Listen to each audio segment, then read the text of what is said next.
Hi friends, welcome back to Harushree YouTube channel. So ಇದಾಗಿತ್ತು evening blog. So ಇನ್ನೂ ಯಾರು ನನ್ನ ಚಾನಲನ್ನು ಸಬ್ಸ್ಕ್ರೈಬ್ ಆಗಿಲ್ಲ ಅವರು ದಯವಿಟ್ಟು ನನ್ನ ಚಾನಲನ್ನು ಸಬ್ಸ್ಕ್ರೈಬ್ ಮಾಡ್ಕೊಳ್ಳಿ. ಹಾಗೆ ವಿಡಿಯೋನ ಸ್ಕಿಪ್ ಮಾಡದೆ ಪೂರ್ತಿ ನೋಡಿ. ಗಿಡದಲ್ಲಿ ಹೂಗಳಾಗಿದ್ದು ಹಾಗಾಗಿ ಸಾಯಂಕಾಲ ಇಟ್ಕೊಂಡ್ರಾಯ್ತು ಅಂತೇಳಿ ಹೂವನ್ನ ಕಟ್ತಾ ಇದ್ದೆ. ಈ ಬಿಡಿ ಬಿಡಿ ಇರೋ ಹೂವನ್ನ ಜೋಡಿಸಿದಾಗ ಹೇಗೆ ಒಂದು ಸುಂದರವಾದ ಹಾರ ಆಗುತ್ತೋ ಹಾಗೆ ನಮ್ಮ ಚಿಕ್ಕ ಚಿಕ್ಕವಾದ ಸಾಧನೆಯಲ್ಲೇ ನಾವು ನಮ್ಮ ಖುಷಿಯನ್ನು ಕಾಣುತ್ತಾ ಮುಂದೆ ಆಗುವಂಥ ಒಂದು ದೊಡ್ಡ ದಟ್ಟವಾದ ಸಾಧನೆಗೆ ಈ ನಮ್ಮ ಖುಷಿ ಏನಾಗಬೇಕು, ದಾರಿಯಾಗಬೇಕು. ಈಗ ಅಂತಂದರೆ ಈ ಫಸ್ಟ್ ನಮಗೇನಿರುತ್ತೆ, 0 ಸಬ್ಸ್ಕ್ರೈಬರ್ಸ್ ಇರ್ತಾರೆ. ಆ 0 ಸಬ್ಸ್ಕ್ರೈಬರ್ಸಿಂದ 100 ಸಬ್ಸ್ಕ್ರೈಬರ್ಸ್ ಆಗಿ ಬದಲಾಗುತ್ತೆ. ಅದು ಕೂಡ ನಮ್ಮ ಒಂದು ಚಿಕ್ಕ ಸಾಧನೆಯೇ. ಅಂದರೆ ಆ ಒಂದು ಚಿಕ್ಕ ಸಾಧನೆಯನ್ನೇ ನಾವು ಖುಷಿ ಪಡ್ತಾ ಅದನ್ನೇ ಇನ್ಸ್ಪಿರೇಷನ್ ಆಗಿ ತಗೊಂಡು ನೆಕ್ಸ್ಟ್ 500 ಸಬ್ಸ್ಕ್ರೈಬರ್ಸ್ನ ಹೇಗೆ ಕಂಪ್ಲೀಟ್ ಮಾಡೋದು ಅನ್ನೋ ಒಂದು ದಾರಿಯಲ್ಲಿ ನಾವಿರಬೇಕು. ಅಂದರೆ ಈಗ 500 ಕಂಪ್ಲೀಟ್ ಆಯಿತಾ, ಸೊ ನೆಕ್ಸ್ಟ್ 1000 ಹೇಗೆ ಕಂಪ್ಲೀಟ್ ಮಾಡೋದು. ಅಂದರೆ ಚಿಕ್ಕ ಚಿಕ್ಕ ಒಂದು ಸಾಧನೆಯನ್ನೇ ನಾವು ಖುಷಿಯಾಗಿ ಪಡ್ತಾ ಅದನ್ನೇ ಇನ್ಸ್ಪಿರೇಷನ್ ಆಗಿ ತಗೊಂಡು ಮುಂದೆ ಆಗುವಂಥ ದೊಡ್ಡ ಸಾಧನೆಯ ಪ್ರಯತ್ನದಲ್ಲಿ ನಾವು ಮುಂದುವರಿಬೇಕು. ಹಾಗಾಗಿ ನಮ್ಮ ಚಿಕ್ಕ ಚಿಕ್ಕ ಖುಷಿ, ಚಿಕ್ಕ ಚಿಕ್ಕ ಪ್ರಯತ್ನ ಮುಂದೆ ಒಂದು ಸುಂದರವಾದ ಹಾರದ ರೀತಿಯಲ್ಲಿ ಅದು ಬದಲಾಗುತ್ತೆ.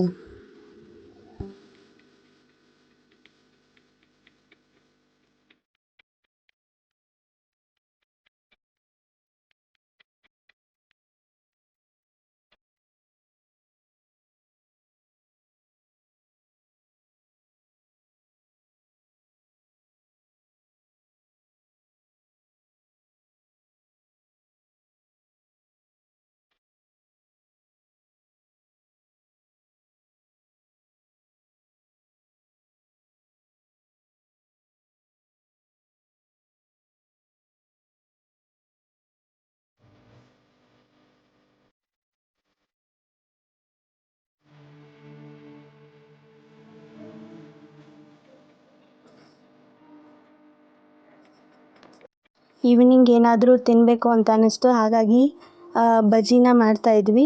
ಸೊ ಉತ್ತರ ಕರ್ನಾಟಕದ ಸ್ಪೆಷಲ್ ಮಿರ್ಚಿ, ಖಡಕ್ ಆದಂಥ ಒಂದು ಮೆಣಸಿನ್ಕಾಯಿ ಬಜ್ಜಿ. ನಾವು ಮನೇಲಿ ಕೂಡ ಆಗಾಗ ಮಾಡ್ತಾ ಇರ್ತೀವಿ, ಯಾಕಂದರೆ ಬಜ್ಜಿ ಅಂದರೆ ಮನೇಲಿ ತುಂಬ ಇಷ್ಟ. ಹಾಗೆ ಮೆಣಸಿನ್ಕಾಯಲ್ಲಿ ಸ್ವಲ್ಪ ಜೀರಿಗೆ ಮತ್ತು ಉಪ್ಪು ಅನ್ನು ಸೇರಿಸಿ ಮೆಣಸಿನ್ಕಾಯಿಗೆ ಹಚ್ಚಿ ಕರೆದಾಗ ಇನ್ನೂ ಬಜ್ಜಿ ಸಖತ್ತಾಗಿರುತ್ತೆ. ಬೇಕಾದವರು ಅದರಲ್ಲಿ ಬೆಳ್ಳುಳ್ಳಿ ಕೂಡ ಹಾಕ್ಕೊಂಡು ಮಾಡ್ಕೋತಾರೆ, ಬಟ್ ನಾವು ಬೆಳ್ಳುಳ್ಳಿ ಹಾಕಿಲ್ಲ, ಬರೀ ಜೀರಿಗೆ ಮತ್ತು ಉಪ್ಪನ್ನು ಹಾಕಿ ಮಾಡಿದ್ದೀವಿ. ನೋಡಿರಿ ಹೇಗೆ ಬರ್ತಿದ್ದಾವೆ ಬಜ್ಜಿ.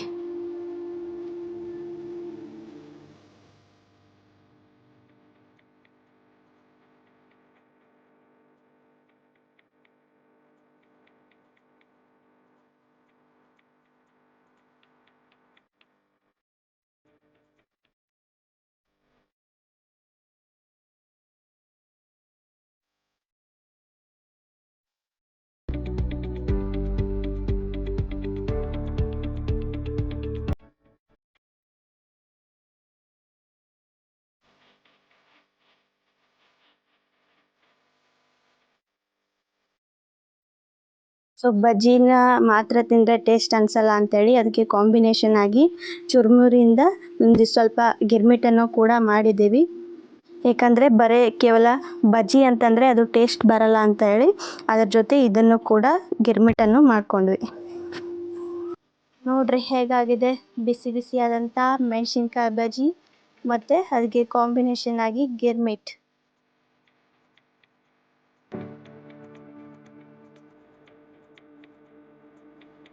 ಸೊ ಫ್ರೆಂಡ್ಸ್, ನಾನು ಮೀಶೋಯಿಂದ ತರಿಸಿದಂಥ ಕೆಲವು ಪ್ರಾಡಕ್ಟನ್ನು ತೋರಿಸ್ತೀನಿ.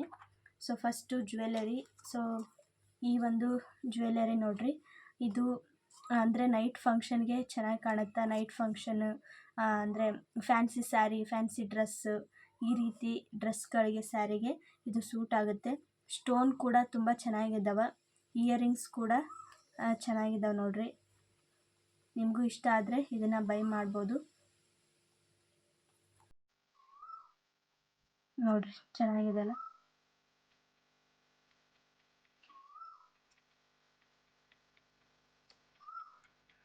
ಈ ಸರ ಒಂದು ಟ್ರೆಡಿಷ್ನಲ್ ಆದಂಥ ಸ್ಯಾರಿ ಮೇಲೆ ಇದು ತುಂಬ ಚೆನ್ನಾಗಿ ಕಾಣುತ್ತೆ. ಇಷ್ಟ ಆದರೆ ನೀವು ತಗೊಳ್ರಿ.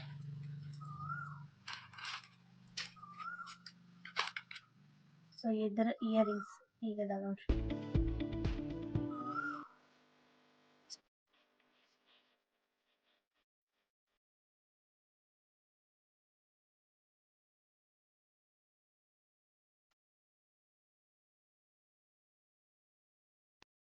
ಹಾಗೆ ಇದು ಸ್ಯಾರಿ ಮೇಲೆ ಒಂದು ಬೆಲ್ಟ್ ಅನ್ನು ತರಿಸಿದ್ದೆ.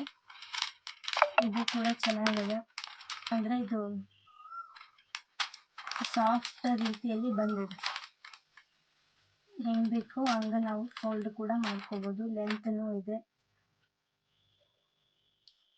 ಕಲರ್ ಕೂಡ ಎಂಥದ್ದು ಶೇಡ್ ಆಗಿಲ್ಲ, ಚೆನ್ನಾಗಿ ಬಂದಿದೆ ನೋಡ್ರಿ.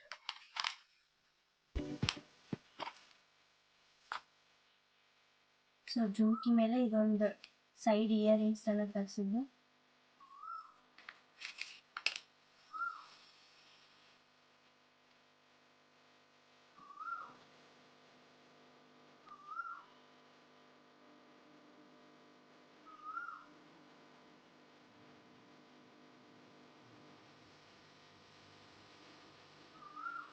ಸೊ ಇದಾಗಿತ್ತು ಮೀಶೋಯಿಂದ ತರಿಸಿದಂಥ ಒಂದು ಪ್ರಾಡಕ್ಟ್ಸ್.